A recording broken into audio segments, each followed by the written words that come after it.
I've always been fascinated by the ocean. Growing up in Maine, I spent countless hours watching the waves crash against the rocky shores. So when the opportunity came to work as a lighthouse keeper's assistant on a remote island 20 miles off the coast, I jumped at the chance. The pay was good, and I'd be working with Old Man Harley, a seasoned keeper who'd been manning the lighthouse for over 30 years. The ferry dropped me off on a cloudy September morning. The island was barely half a mile across, with the lighthouse perched on the highest point. A small cottage sat nearby, my home for the next 6 months. Harley was there to greet me, a weathered man with skin like tanned leather and eyes that seemed to stare right through you. "Weather's turning," he said by way of greeting. "Storm coming in tonight. Best learn the ropes quick." He wasn't wrong. By evening, the wind was howling, and rain lashed against the windows as Harley showed me how to operate the light. "Most important job in the world," he said. "Ships depend on us. People die when lights go out." That night, I slept fitfully in my small bedroom, the storm rattling the windows. Around 3 a.m., I woke to the sound of Harley shouting. I rushed outside, rain soaking me instantly. Harley stood at the cliff edge, pointing out to sea. "There, you see it?" he yelled over the storm. I squinted through the darkness and rain. Far out, barely visible through the storm, was a light, faint but unmistakable. "A ship?" I asked. "Not possible," Harley said, his voice tight. "No shipping lanes out there. Too many reefs." Yet the light remained, bobbing in the darkness. Then, strangely, it began to move, not toward shore, but parallel to it, in a way no ship would navigate these dangerous waters. "Get back inside," Harley ordered suddenly. "Lock your door. Don't come out until morning." "What is it?" I asked, but Harley just pushed me toward the cottage. "It's her," was all he said, before heading back to the lighthouse. I did as instructed, though curiosity kept me at the window, watching the strange light until it eventually disappeared. The following day, the storm had passed, and Harley acted as if nothing had happened, refusing to explain what we'd seen. This pattern continued for weeks. Every few nights, especially during storms, the mysterious light would appear. Harley would grow agitated, sometimes staying in the lighthouse all night. I began to notice changes in him. He lost weight, dark circles formed under his eyes, and his hands shook when he thought I wasn't looking. One night in October, after a particularly long day, I fell into a deep sleep, only to be awakened by a woman's scream. I bolted upright, heart pounding. The scream came again, distant but clear, from the direction of the lighthouse. I threw on clothes and rushed outside. The night was clear, stars brilliant above. The lighthouse beam swept across the water as it should, but Harley was nowhere to be found. I called his name, searching the grounds until I reached the cliff edge. There, far below, was a small rowboat coming ashore. In the moonlight, I could make out a figure rowing, a woman in what appeared to be an old-fashioned dress, her long hair flowing behind her. She looked up at me, and even from that distance, I could see her face clearly, pale, beautiful, and somehow wrong. Her eyes reflected the moonlight like a cat's, and her smile was too wide, showing too many teeth. I stumbled backward, nearly falling. When I looked again, the boat and the woman were gone. I ran to the lighthouse, taking the spiral stairs 2 at a time. Harley stood by the light, staring out to sea. "You saw her," he said without turning. "Who is she?" I demanded. "My wife," he whispered. "Elizabeth. She drowned 40 years ago." rowing out to bring me supplies during a storm. I felt cold dread washing over me. That's impossible. She comes back, he continued as if I hadn't spoken. First, it was just during storms, then more often, now almost every night. He turned to me, his eyes wild. She wants me to join her. I tried to reason with him, to explain he was suffering from guilt and grief, but he wouldn't listen. Finally, exhausted, I returned to my cottage, resolving to radio the mainland in the morning and request a replacement for Harley. I woke to silence. The lighthouse beam was out. Panicking, I raced to the lighthouse, calling Harley's name. The door was open, the interior dark. I climbed the stairs, finding the light mechanism intact but switched off. No sign of Harley. A noise from above drew my attention. The trapdoor to the roof was open. I climbed the last few steps and emerged onto the observation deck. Harley's coat lay discarded by the railing, but he was nowhere to be seen. I approached the edge and looked down. The tide was out, revealing the jagged rocks below. There, spread-eagled on the stones, was Harley's broken body, and next to it, visible only for a moment before the incoming wave washed over it, was a small rowboat. I radioed for help immediately, but it took 2 days for the Coast Guard to reach us due to rough seas. They retrieved Harley's body, ruling it a suicide. I didn't mention the woman or the boat. Who would believe me? I was scheduled to leave with them, but at the last minute, I declined. Someone needed to keep the light running until a replacement arrived. Against their advice, I stayed. That night, alone on the island, I kept the light burning bright, watching the horizon for ships or anything else. Around midnight, as I made my rounds, I noticed something strange. Though the night was calm, the beam from the lighthouse seemed to bend, illuminating a specific area of water where it shouldn't reach. I adjusted my glasses, thinking it was a trick of the eye, but the beam definitely curved, pointing like a finger to a spot about 100 yards offshore. There, floating on the gentle waves, was a rowboat, and standing in it, looking directly at the lighthouse, at me, was a woman in white, her hair flowing around her like she was underwater. She raised her arm and beckoned to me. I backed away from the window, my heart racing. For the rest of the night, I sat in the corner of the room, watching as the light began to flicker despite the fuel tank being full. By dawn, I was convinced I was losing my mind. In the bright morning light, I packed my few belongings, ready to leave regardless of whether a replacement had arrived. As I headed down the path to the dock, I noticed something half buried in the sand. A small wooden oar, weathered and old, but undeniably real. I picked it up, turning it over in my hands. Carved into the handle was a name, Elizabeth. I dropped it as if it had burned me and ran for my boat, not looking back as I pushed away from the shore. As I started the engine, I glanced up at the lighthouse one last time. There, silhouetted in the doorway, were 2 figures. One tall and broad-shouldered like Harley, and one smaller, feminine, her hair blowing in a wind I couldn't feel. As I sped away, I swore I could hear laughter carried across the water.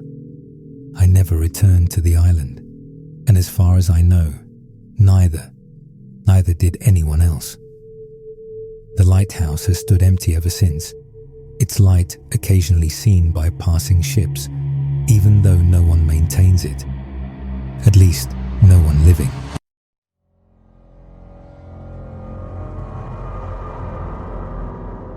When the opportunity came to join a deep-sea research expedition, I didn't hesitate. 6 months studying hydrothermal vents at 9,000 feet below the surface aboard the Poseidon, a state-of-the-art research vessel. As a marine biologist specializing in deep-sea ecosystems, it was a dream assignment. Our team of 8 scientists was led by Dr. Alan Westmore, a brilliant but demanding oceanographer with 3 decades of experience. The rest of the crew consisted of 12 sailors and technicians, including our submersible pilots. The first month was productive and exciting. We mapped previously undiscovered vent fields and collected specimens of unique organisms thriving in the toxic, superheated water. But everything changed when we deployed new acoustic monitoring equipment. We'd been recording the sounds of the deep ocean, the clicks and whistles of deep diving whales, the groans of shifting tectonic plates, the hiss of the vents themselves. But one night, as I was monitoring the feeds, I picked up something unusual, a rhythmic pattern too regular to be natural, too complex to be mechanical. I called Dr. Westmore to listen. His face went pale as the sound continued, a series of pulses, almost like Morse code, but following no pattern we could decipher. "Where is this coming from?" he demanded. I checked the coordinates. About 2 miles west of us, depth approximately 10,000 feet. "That's impossible," he muttered. "There's nothing but abyssal plain out there. No vents, no geological features of note." Yet the sound continued, growing more insistent. We moved the ship to investigate, deploying hydrophones at various depths. The signal was strongest near the bottom. "We need visual confirmation," Dr. Westmore announced. "Prepare the Triton for diving." The Triton was our deep-sea submersible, capable of reaching 12,000 feet. I volunteered to go, along with Martin, our most experienced pilot, and Dr. Westmore himself. The descent took nearly 2 hours, light diminishing until we were surrounded by absolute darkness, punctuated only by the occasional bioluminescent creature drifting past our viewports. At 9,500 feet, Martin activated the external lights, illuminating the seafloor below, a barren expanse of silt stretching to the limits of our vision. "Where's the signal now?" Dr. Westmore asked.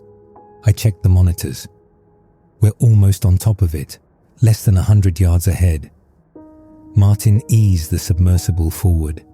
Through the viewport, I could see nothing unusual, just the endless brown-grey of the abyssal plain. But the signal was getting louder, pulsing through our headphones with increasing urgency. "Stop," Dr. Westmore commanded suddenly. "Cut the lights." Martin hesitated. "Sir, we're at depth." "Protocol. Cut them," Dr. Westmore hissed. "Now." Martin complied, and we were plunged into darkness. For a moment, there was nothing but the sound of our breathing and the ping of the acoustic signal. Then we saw it, a faint blue glow in the distance, pulsing in perfect synchronization with the sound. It wasn't the bioluminescence of a deep-sea creature. It was too steady, too artificial.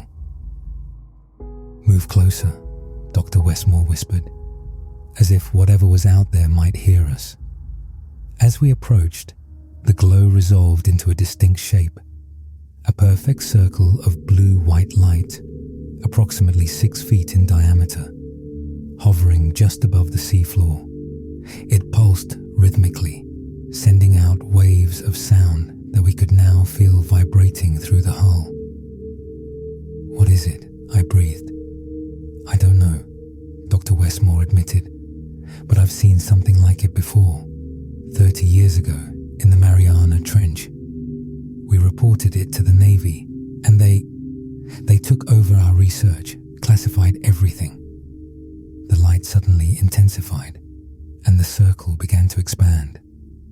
As it grew, I could see that it wasn't a solid object, but some kind of energy field, the sea floor visible through its translucent glow, "Move back," Dr. Westmore ordered, his voice tight with fear. "Now!" Martin engaged the thrusters, but the submersible didn't respond.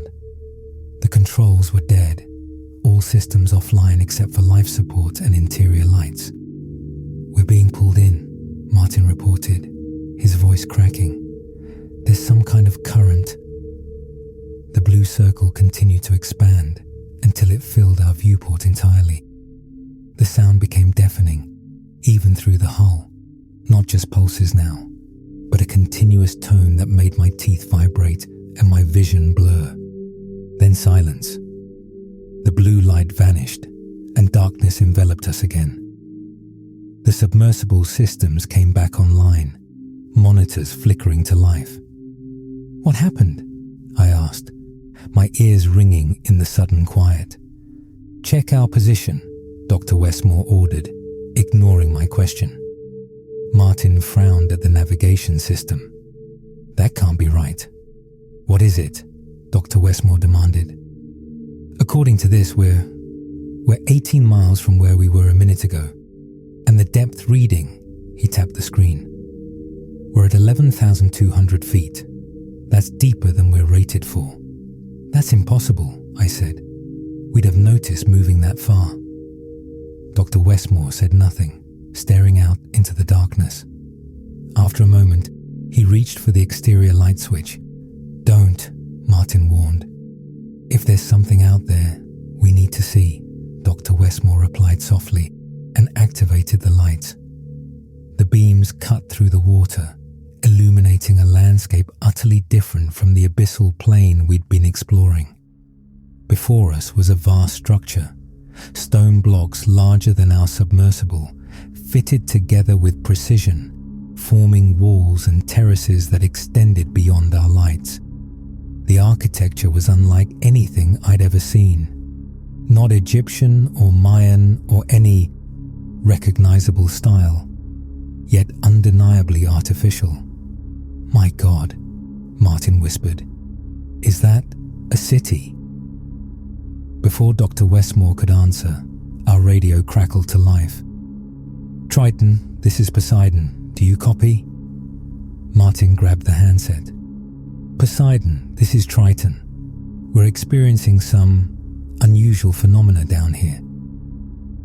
"Return to the surface immediately," came the captain's voice, distorted by static. "We're picking up seismic activity in your area." Dr. Westmore took the radio. "Captain, we've found something, some kind of structure. We need to document it before—" "No," the captain's voice was sharp. "You need to surface now. We're detecting multiple contacts approaching your position." "Contacts?" I asked. "What does he mean?" Dr. Westmore's face had gone white. He pointed silently out the viewport.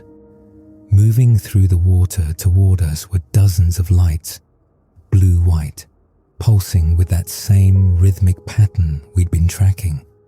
They moved with purpose, surrounding us. "Get us out of here," Dr. Westmore ordered. Martin engaged the thrusters at maximum power, and the submersible rose slowly, too slowly. The lights followed, keeping pace. "They're hurting us," Martin observed, his voice strained. "Every time I try to move away, they block our path." We were being guided deeper into the structure, past massive columns and archways encrusted with millennia of sediment. And then, in a vast open space that might have been a plaza or courtyard, our lights revealed something else. A submersible, not ours, resting on the stone floor. It was an older model, covered in corrosion and growth, but still recognizable. On its side, barely visible through the accumulated sediment, was a name. Challenger. "That's impossible," I whispered. "The Challenger disappeared in the Mariana Trench 30 years ago." Dr. Westmore nodded grimly. "That was my expedition, but that's not our submersible. Ours was destroyed in what the Navy called an implosion. This," This is something else. As we watched, the blue lights converged on the derelict vessel surrounding it. The entire structure began to glow with the same eerie light, revealing its true extent. A city of impossible size and age, built by hands not human. Our radio crackled again. "Triton, can you hear us? We're losing your signal." Then static and silence. The lights around us pulsed once more, and a new sound filled our headphones.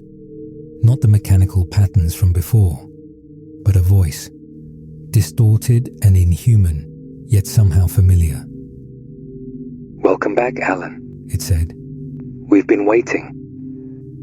Dr. Westmore made a small, broken sound and covered his face with his hands. Martin and I exchanged terrified glances as the lights closed in around us, and the voice continued to speak, telling us of the wonders they would show us, the knowledge they would share, and the eternity we would spend exploring the depths. The last thing I remember clearly is the hull beginning to resonate with that terrible sound, and Dr. Westmore whispering, "I'm sorry, I should have told you. Once they call to you, you always have to go back." The Poseidon reported us lost at sea after our communication ceased. The official report cited a catastrophic implosion at depth with no survivors. A familiar story repeated throughout maritime history. But sometimes, late at night, research vessels in remote parts of the ocean pick up strange acoustic signals, patterns too regular to be natural, too complex to be mechanical. And sometimes, if they're very unlucky, they might glimpse lights moving deep beneath the waves, pulsing in perfect synchronization with a sound that feels almost like a calling.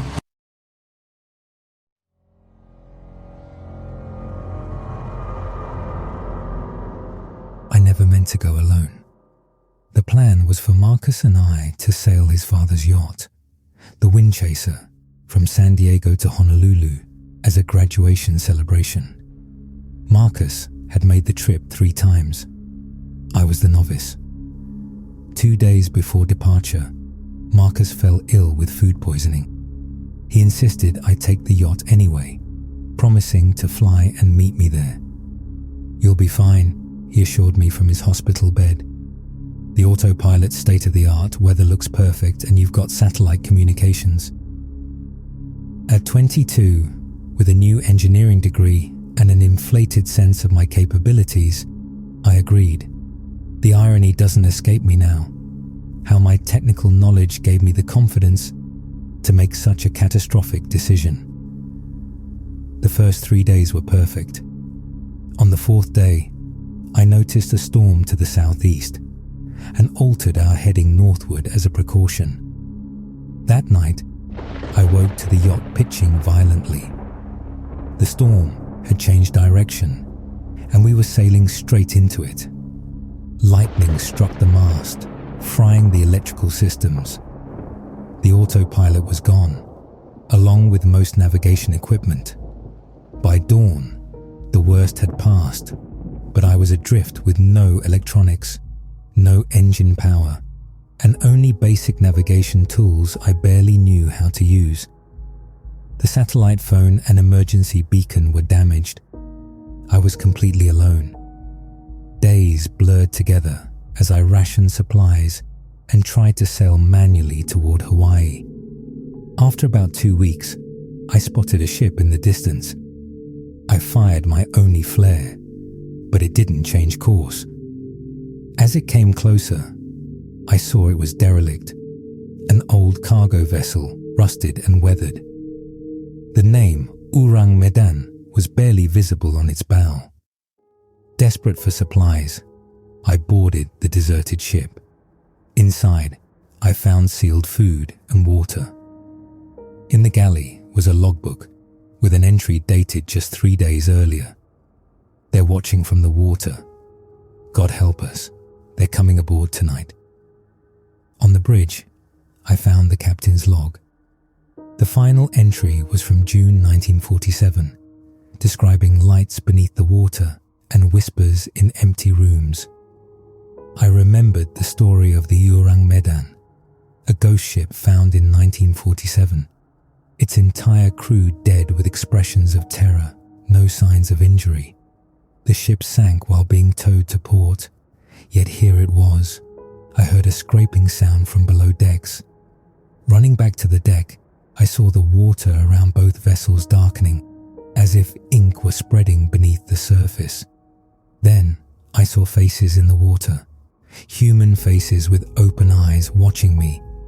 One smiled, revealing too many sharp teeth. The scraping sounds came from every direction, wet bodies pulling themselves across metal. I locked myself in the captain's cabin as my yacht mysteriously drifted away. For 3 days, I endured whispers in an unknown language and dropping temperatures.